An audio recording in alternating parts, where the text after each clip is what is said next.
bottom so that the kids won't slip. These are slippers. And they come in all sizes. We have this size, whoops.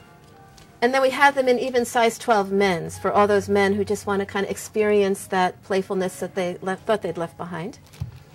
And then we have, this is also handmade. These are made, this is made in the Rajasthani women in India. And look at these guys. I don't know exactly what they are, except there's something fun to play with. Again, boiled wool.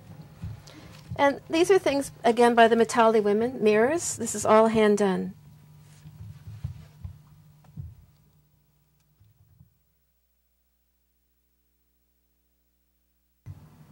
This year, one of the things that the boutique will be supporting is our Let's Make It Happen program in Haiti.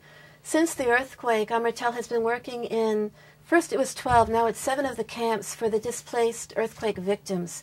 And we partner with the women's groups there to create programs that empower the women and the children and the families.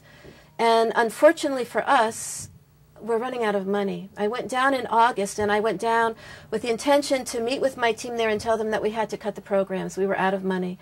And before, I don't know if they knew this intuitively or not, but before we went down, we sat down for our board meeting, they took me to the camps to meet with the women who were involved in our MICFAB, or our microcredit programs that we self-fund. And I heard these women's stories.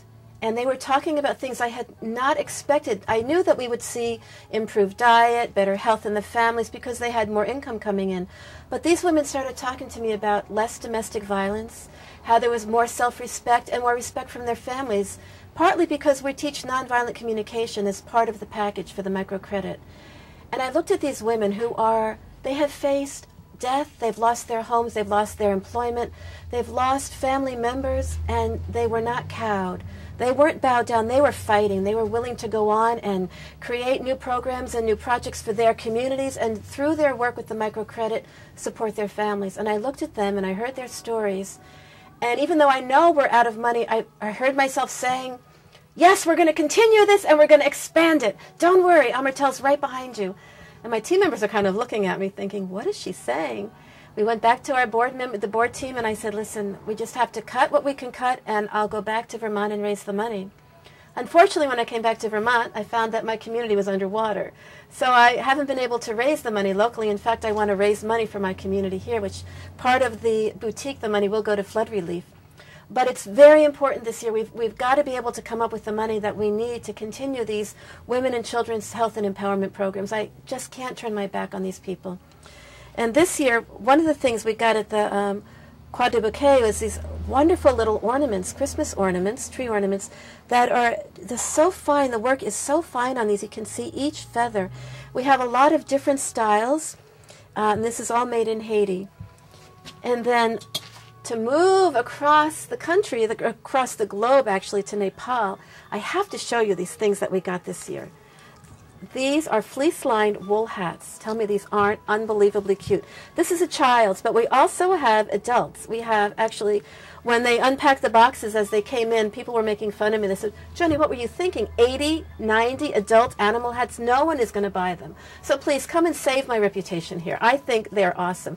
And we have panda bears, and we have koala bears, and we have polar bears, and we have tigers, and we have moose. And for that discerning child who has a moose hat, we have matching moose mittens. How cute is that?